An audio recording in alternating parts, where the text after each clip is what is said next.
কমে এসেছে বন্যার পানি, তবে কিছু এলাকায় পানি ধীর গতিতে কমায় স্থায়ী জলাবদ্ধতার সৃষ্টি হয়েছে।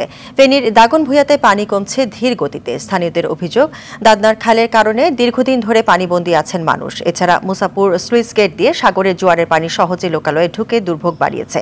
পানিবাহিত রোগে আক্রান্ত হয়ে হাসপাতালে চিকিৎসা নিচ্ছেন শিশু, নারীসহ বিভিন্ন বয়সের মানুষ। আর্থিক সমস্যার কারণে অনেকেই বাড়িঘর মেরামত করতে পারছে না। কুমিল্লায় ভয়াবহ বন্যায় প্রায় 1100 কিলোমিটার পাকা সড়কের ক্ষতি হয়েছে বলে জানায় এলজিডি ও জনপদ বিভাগ। এই জেলার 17টি উপজেলার মধ্যে 14টি উপজেলা বন্যার পানিতে প্লাবিত হয়েছে। নোয়াখালীর সেনবাগ, সদর পূর্বাঞ্চল, কবিরহাটে স্থায়ী জলাবদ্ধতা সৃষ্টি হয়েছে।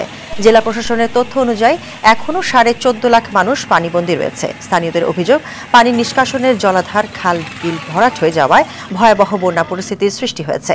লক্ষ্মীপুরে বন্যার ক্ষতি কাটিয়ে ঘুরে দাঁড়াতে সরকারি বেসরকারি সহায়তা চেয়েছেন ক্ষতিগ্রস্তরা।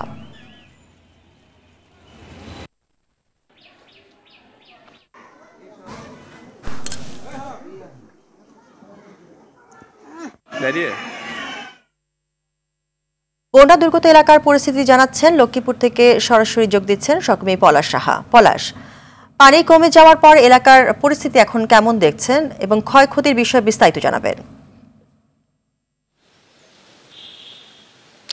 নাবিলা, আপনি যেমনটি জানাচ্ছিলেন, লক্ষ্মীপুরে কিন্তু বন্যা পরিস্থিতির উন্নতি হচ্ছে। ধীরে ধীরে বিভিন্ন এলাকার যে পানি সেগুলো ধীরগতিতে কমতে শুরু করেছে। ইতিমধ্যে কিন্তু অনেক এলাকার যে পানি সেগুলো পুরোপুরি কমে গেছে এবং এই পানি কমে যাওয়ার আশ্রয়কেন্দ্রে যারা আশ্রয় নিয়েছিল তারা কিন্তু ইতিমধ্যে তাদের যে বাসাবাড়িতে তারা ফিরে যেতে শুরু করেছেন। তবে দীর্ঘদিন পানির নিচে থাকা এখানকার যে গ্রামীণ সড়কগুলো রয়েছে সেই সড়কগুলোর বেহাল অবস্থা হয়ে পড়েছে এবং দীর্ঘদিন পানি ঢুকে পড়ায় বসতবাড়িতে স্থানীয় যারা রয়েছেন তাদের যে আসবাবপত্র সেগুলো অনেক যে নষ্ট হয়ে গেছে। এছাড়াও কিন্তু এসব এলাকাতে বিশুদ্ধ পানির সংকট, খাদ্য সংকট সহ পয় নিষ্কাশন ব্যবস্থা নিয়ে স্থানীয় যারা রয়েছে তারা কিন্তু চরম ভোগান্তির মধ্যে রয়েছেন এবং এসব এলাকাতে কিন্তু পানিবাহিত যে রোগ, সে রোগেরও প্রকোপ দেখা দিয়েছে। গত 3 দিনে প্রায় কয়েকশো রোগী লক্ষ্মীপুর সদর হাসপাতাল সহ বিভিন্ন ক্লিনিকের যে ডায়রিয়া ওয়ার্ড রয়েছে সেখানে কয়েকশো রোগী ভর্তি হয়েছে এবং হঠাৎ করে রোগীর চাপ বেড়ে যাওয়ার কারণে কিন্তু ডাক্তার এবং চিকিৎসা সংশ্লিষ্ট যারা রয়েছেন তাদেরও কিন্তু সেবা দিতে হিমশিম খাচ্ছেন। এছাড়াও আমি এখানকার যে জেলা প্রশাসক রয়েছে সেই জেলা প্রশাসকের সাথে আমি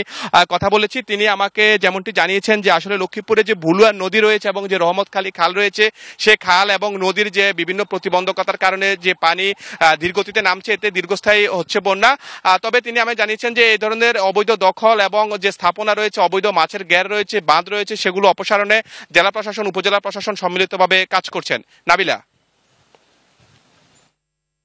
ধন্যবাদ আপনাকে।